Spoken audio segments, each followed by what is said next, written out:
We all want to be known by something. Is it fame, money, status, power, or is there something more? I want to be known as the kindest Tracy ever who always welcomes anyone. I want to be known that I love Jesus and believed in him. I think ultimately someone who made a difference. I want to be known by my legacy.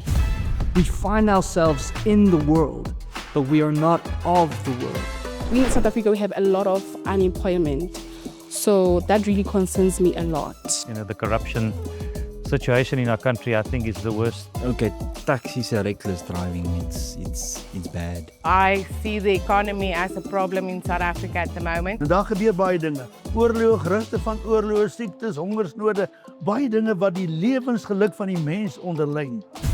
We are called to move from concern to compassion, to not simply fit into the culture, but to transform the culture around us. We are called to be city changers, compelled by compassion. In this series, we also spend some time in one of Paul's letters to the church in the city of Corinth. And they were a wealthy, gifted church and running a lot of good stuff and powerful programs, and their worship was up to standard, and they operated in the gift. But the challenge that Paul had with this church, they were influenced by the selfish culture around them. They start living for themselves. Or they were known for wealth and all these spiritual gifts. There was one thing lacking. And sometimes when you read Paul's letters, you can sense you can sense his emotions. He got angry. You can hear it in his words. And he was challenging this church. He said, you're known for wealth and good programs and wonderful gifts that's operating. He said, but one thing that is lacking is your love.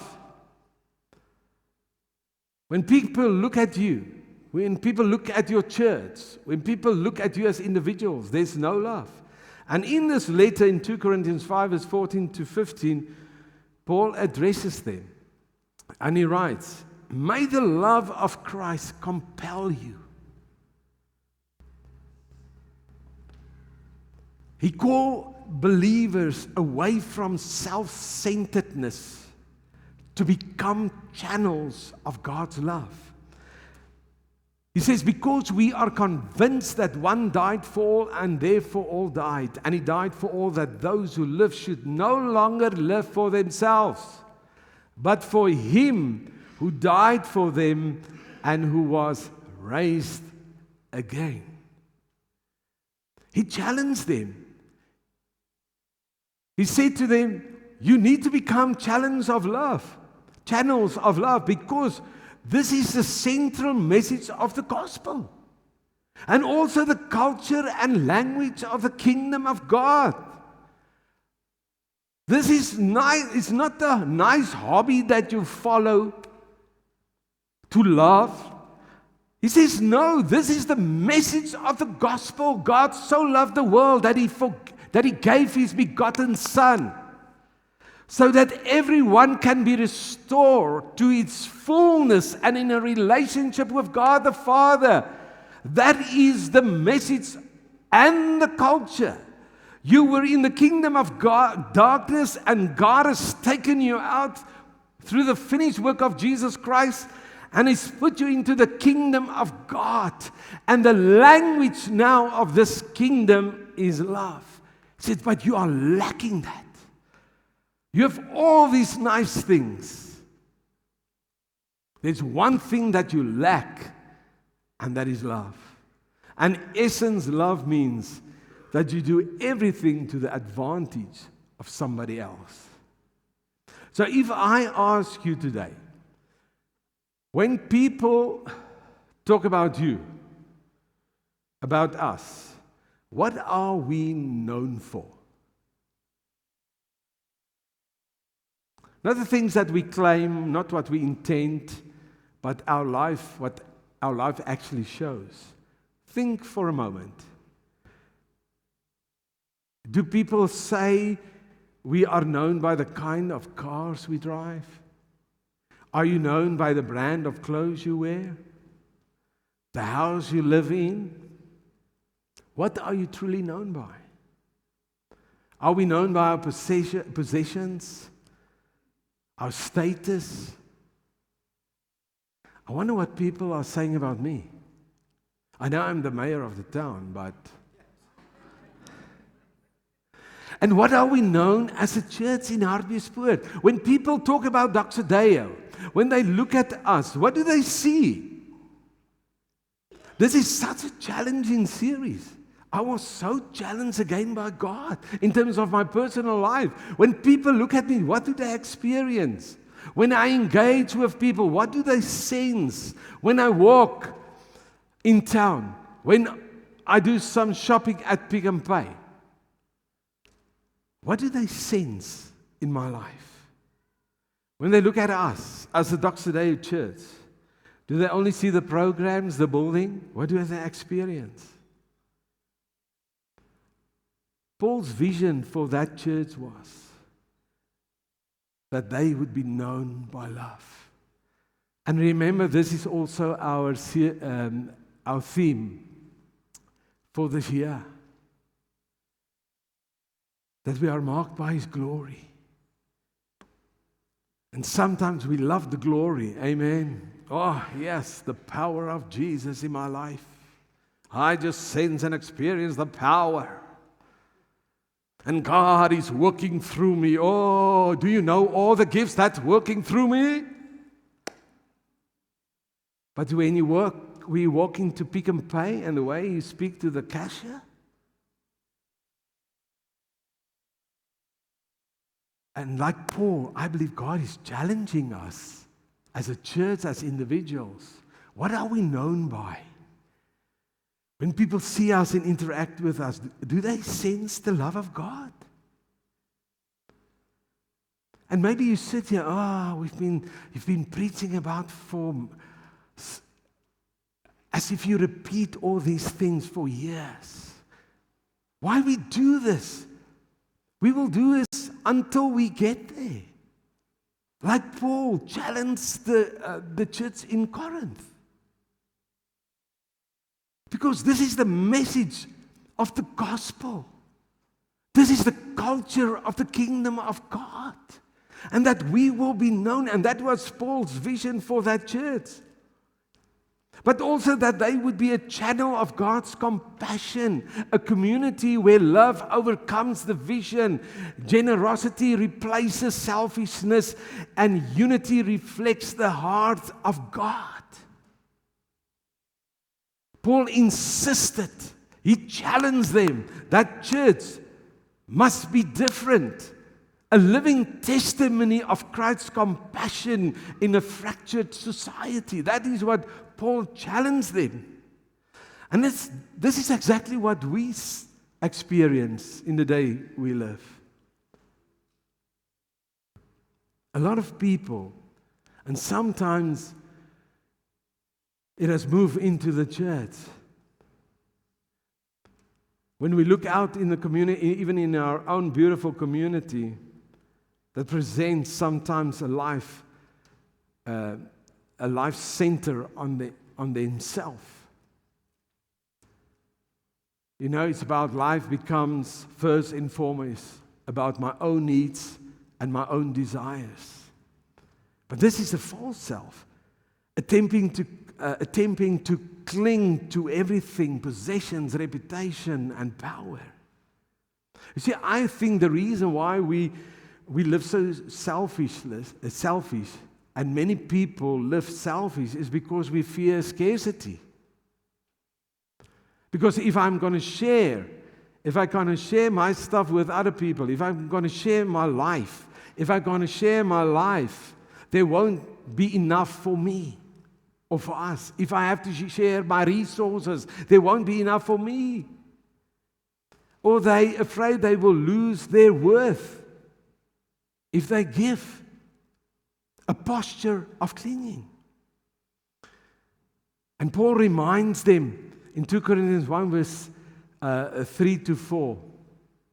He says, praise be to God, the Father of our Lord Jesus Christ, the Father of compassion, the God of all comfort, who comforts us in all our troubles, so that we can comfort those in any trouble with the comfort we ourselves receive from God.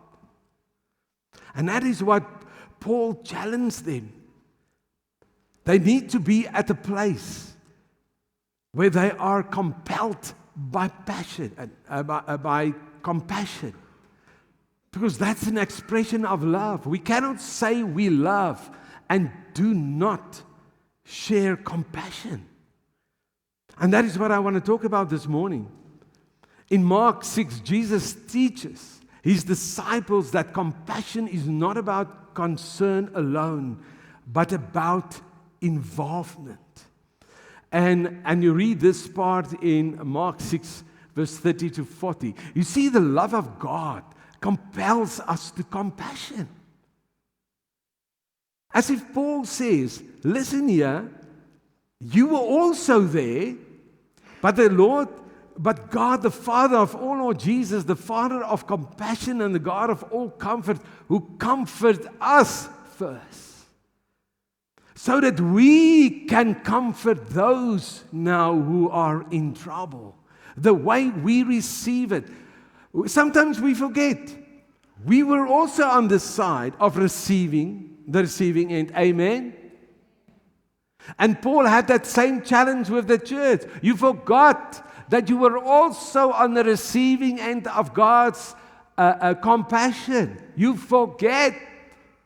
But you are so caught up in your selfishness, and you were so caught up in the culture of the day that you forget that you were standing on the other side of receiving God's compassion.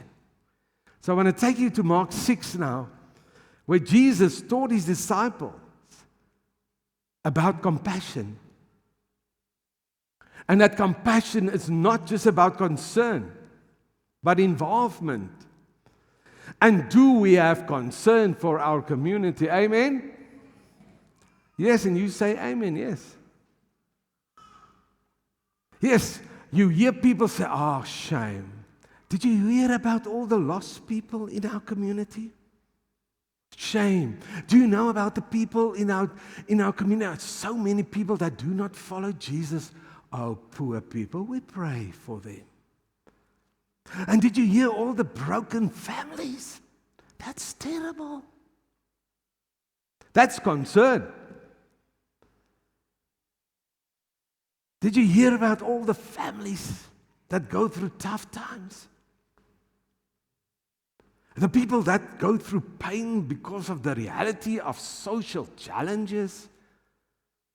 In Afrikaans we say fooi tog. But I believe God is challenging us in this time. And I believe today as well, to take compassion to another level. Amen? And Jesus actually gives us the principles that he taught his disciples, that compassion is not just about concern. Yes, we know about this lovely, but what can we do about it? We cannot do anything about it. No. So, I just want to read the first part. I'm not going to read all the verses. The apostles gathered around Jesus and reported to him all they had done and taught.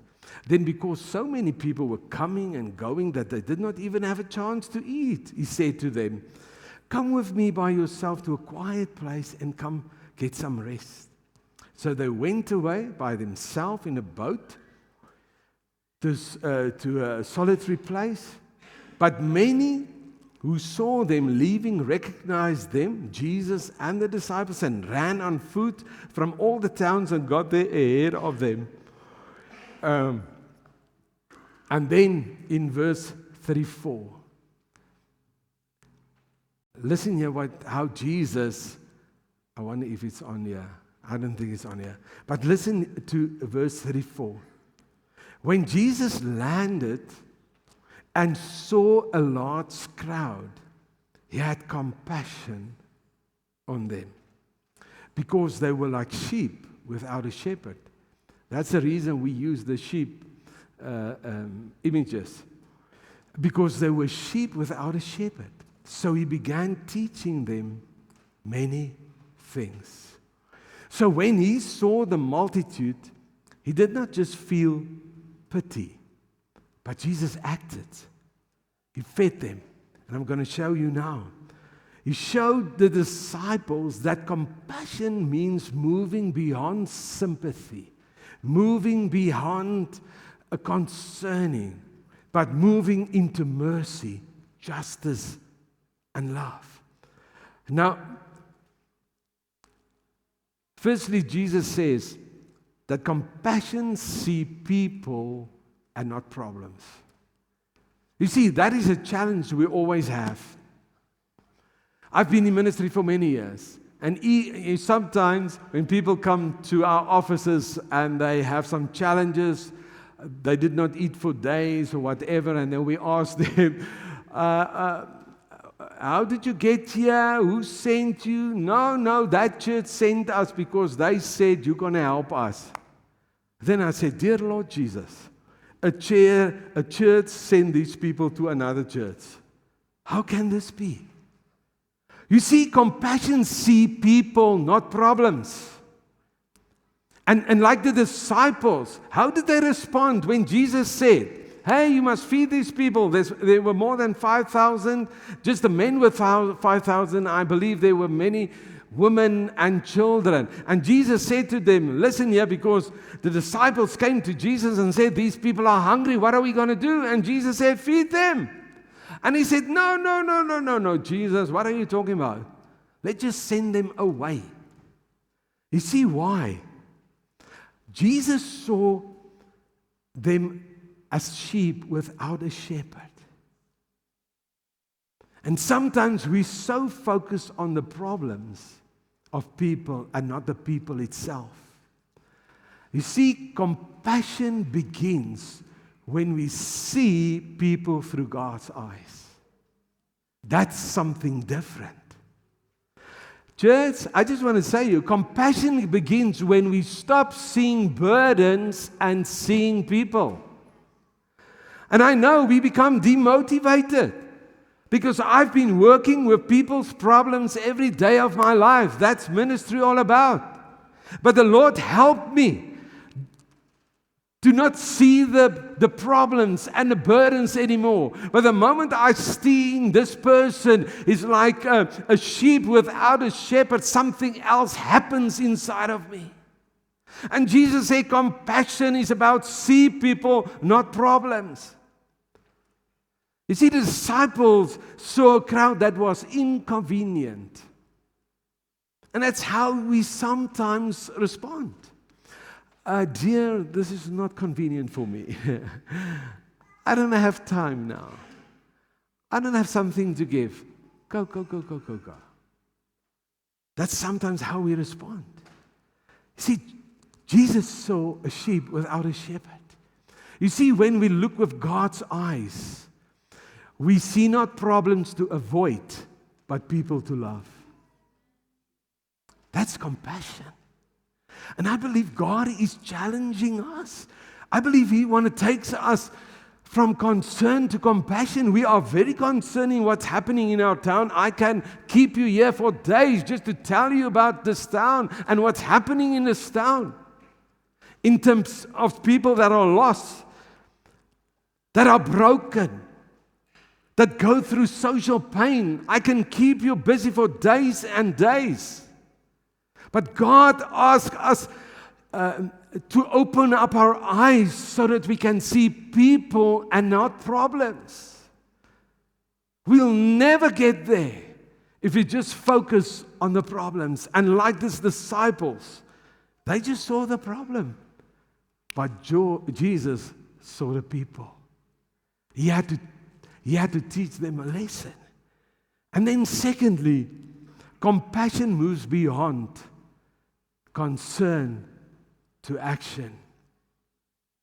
You see, concern calculates resources. When Jesus said to them, you must give them something, they were calculating. Now that would take more than a half year's of wages if we have to go and buy food for these people. No ways. No ways. And that's sometimes how we feel. Because we live sometimes with a scarcity mentality. No. I'm not going to get involved in street store. It's going to take my time. No ways. I'm not going to sign up to feed people on the 31st of May or the 30th of May. No. I need time. I need rest. They calculated resources. But Jesus said, feed them. You see, what did Jesus do? He moved them from being spectators to participants. And it's wonderful to have people part of our church. And our challenge in this time is that we will move spectators to participants. We can so easily become spectators. Hey man, the worship is so wonderful. I just come here for the worship, not even the sermon. No, I just come for the sermon. No, not the worship. And I'm just in and out. I know when Kobus is going to challenge us, I know at the end of the sermon, let me just get out. I just want to grab a nice coffee at Plato. They're on my way. I need my Sunday rest or my Saturday. You see, compassion means stepping forward even when you feel inadequate. And then Jesus said, when you read that verse 38, a principle that Jesus put down, compassion trusts God, provision, and sacrifice. He asked them, hey, what do you have? What do you have? I can just only imagine how those disciples rolled their eyes. Really, Jesus? What do you think we have? And I suppose they were asking, and then they discovered, here's a boy, his mom sent him with these people, and it seems like he's got a bit of lunch there. Jesus, 2 fishes and 5 loaves. And for them, in human terms, it was not enough. They said, Jesus, we only have 2 fishes and 5 loaves. Can we repeat that to you? 2, 5. 5,000 men. What about the children and the women? And what did Jesus do? He said, bring it. I can only imagine. I would have done that. Sometimes, my team will know me. I sometimes respond like this. I can only imagine. You see, sometimes we think we don't have time. We don't have resources. We don't have gifts. That's a scarcity mindset.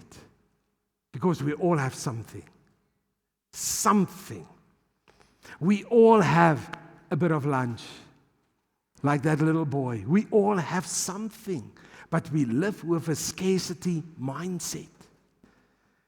Some of us think we don't have enough time. I don't have the gifting. I don't have the resources. I'm not like Kobus. I cannot just walk up to people and help them. I'm not like that. Sorry.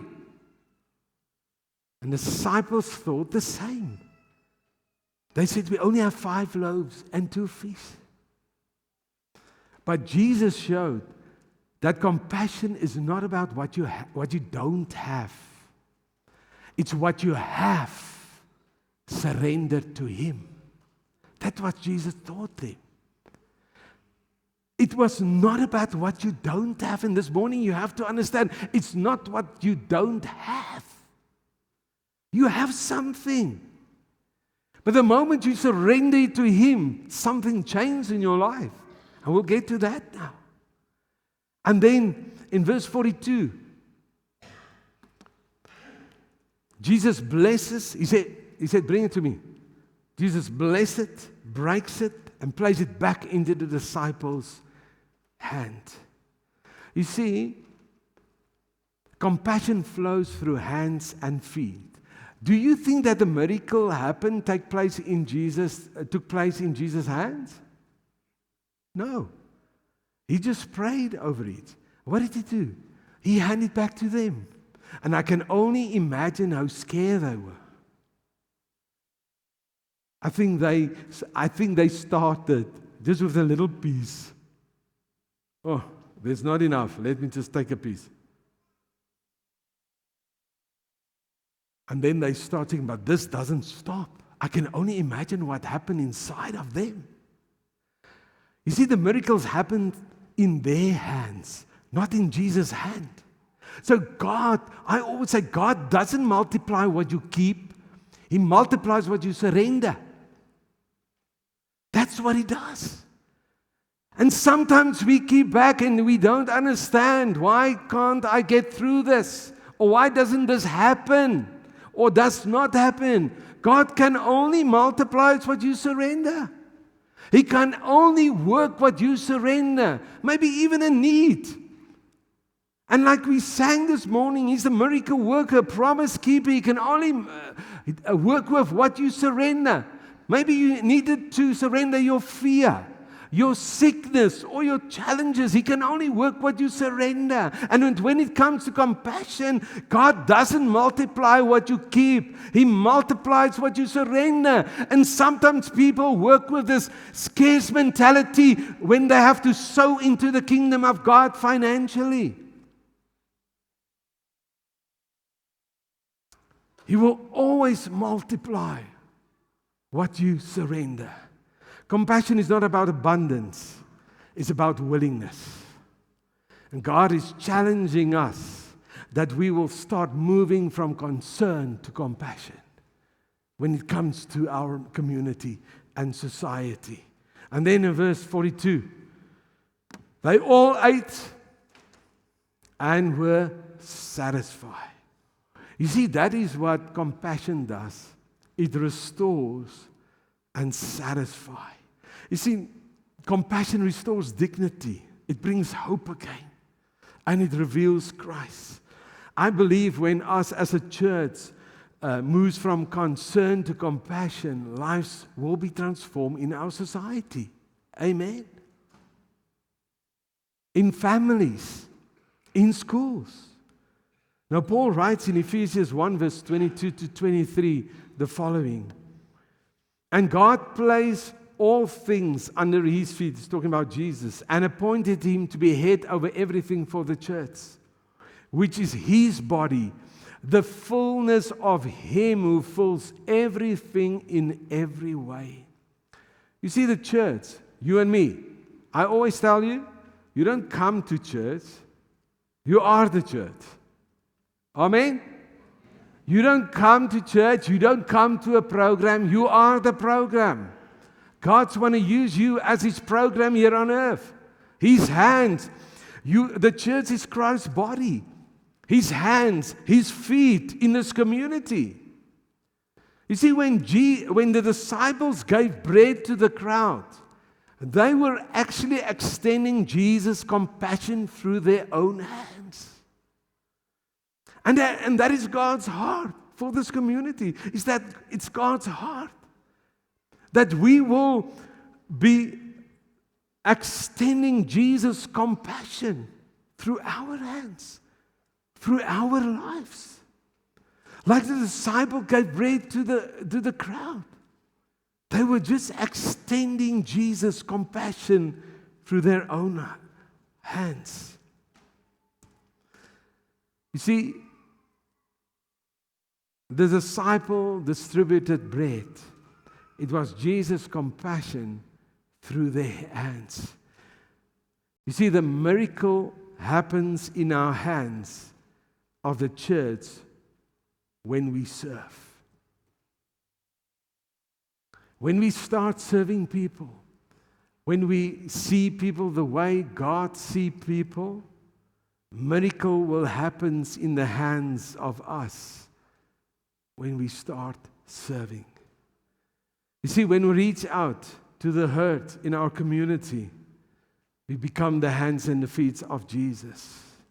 Those who are trapped in addiction, to get involved in their lives. We become the hands and the feet of Jesus. I believe when it comes to compassion, that we are challenged to create environments where children who have been orphaned, abused, and neglected, to create environments where they discover that they are valuable, that God has a plan and purpose for their life.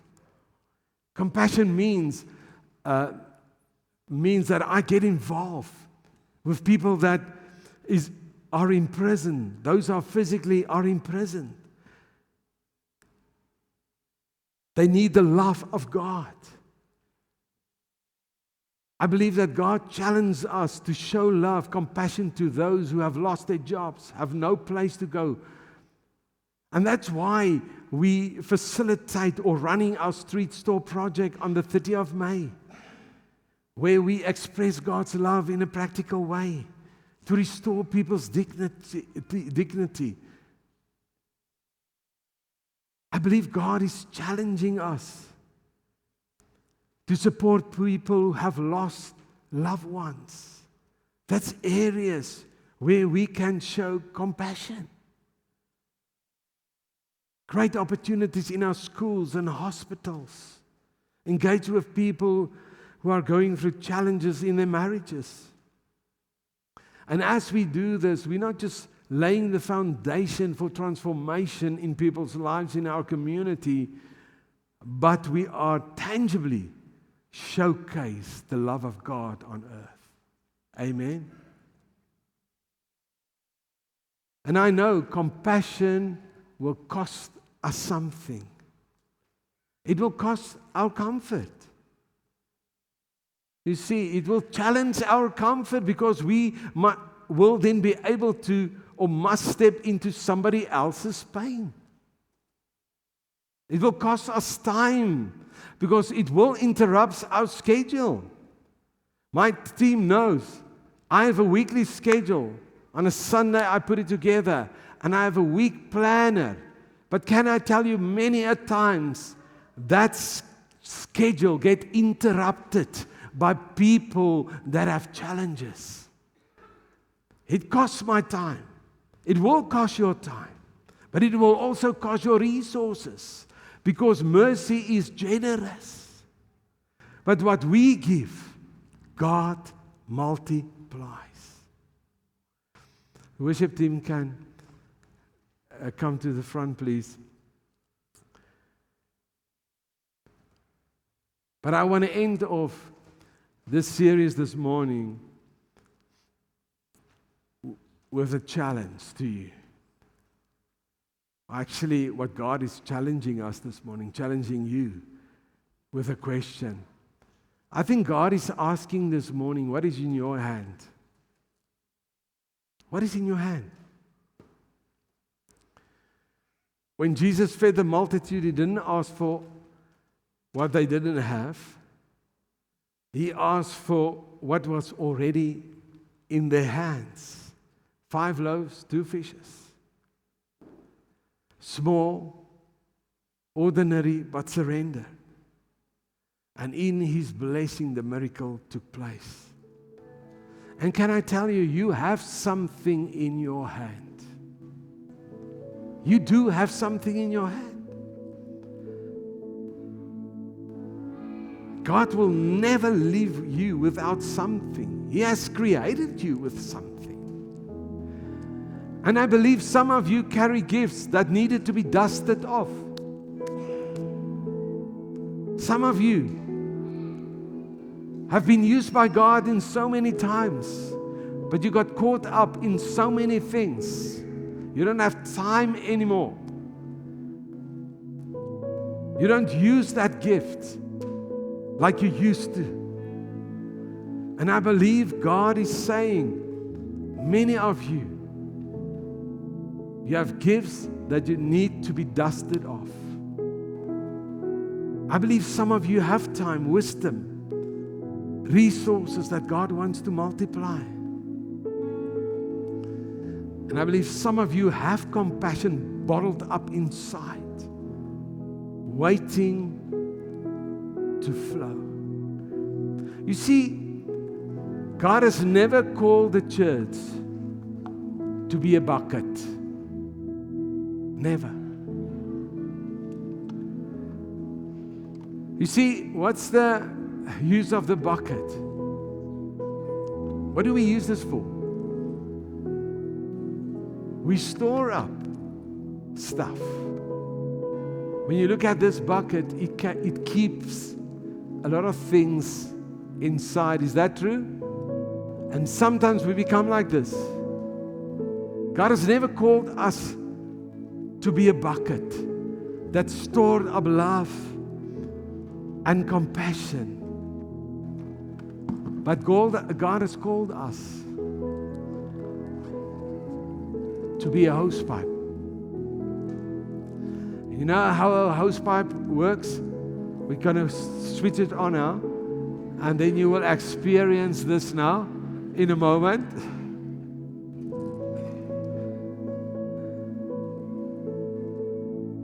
You see, God has challenged us to become hosepipes. Because when you open this, it's just flowing and flowing. And when we put on the water today and I just let it flow, I will touch every one of you. Is that true? Every one of you.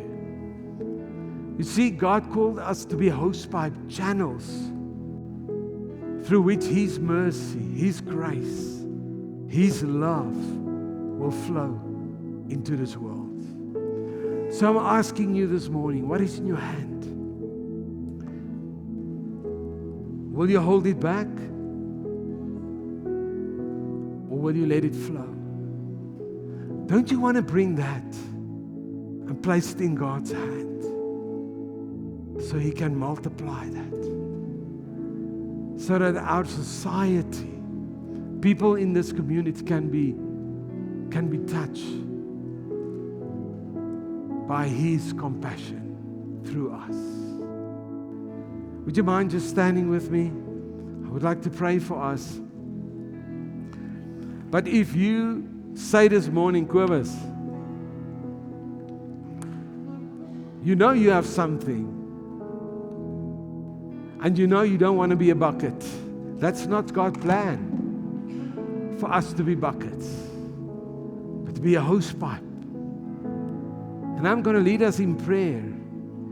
And if you say, I was challenged again this past month. You see, I was challenged in the way I think about those who are spiritually lost in our society. Those people that don't follow Jesus. That live so far from God without His love. I was challenged again by the people that go through the pain because of social challenges in our community. I was so challenged again about the brokenness in our society. I don't know about you, but I had to surrender. We've been called not to be a bucket, but a hosepipe. We've been called to be God's hands and feet to this community. And I trust that God will push us from spectators to contributors. That He will move us this morning through His Holy Spirit from concern to compassion. And if you want to surrender like I want to this morning again, and if you say, I've got something, you know you've got something. You know that. And if you want to do it like I do, just stretch out your hand and say, Lord, here's mine. Here's my loaf. Here's my piece of fish. And can I tell you, God's going to multiply that.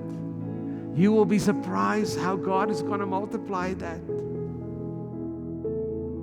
But it's so important, like that disciples, they had to surrender those loaves of bread and fish. They just need to surrender. And if you want to do that while I pray, just stretch your hands, open your hands, pointing forward as a sign. Here is what I have, Lord, use it. Father of all compassion, the source of compassion. Thank you that you have shown your heart through Jesus. Lord, I just want to pray in this moment. Sometimes our hearts can become so hardened. I just pray that you will touch our hearts through the working of the Holy Spirit. Soften our hearts this morning. Lord, teach us to see the people and not the problems. To see people through your eyes. I pray that you will move us from concern to compassion. Move us to action and trust you with the little that we have. And I pray that you will multiply in what are in the hands of these people. So the brokenness in our society will be restored. Thank you, Jesus. I know you've challenging us. You have challenged us today. Sometimes we get so caught up in our own world, in our own life, and that we sometimes forget that we are called to become your feet and your hands in our community. And we don't have to bring these big things. Just a couple of bread rolls and a fish. That's all you need, because you're the one that multiplies that. And thank you that you raise up men and women in this place, that they will not only live from a reference of feel concerned and worried about this town, but they will move to the next level of compassion, getting involved, make themselves available to be the host pipe in this community, touch lives, touch individuals, so that you will be glorified and lifted up. In Jesus' name. Amen.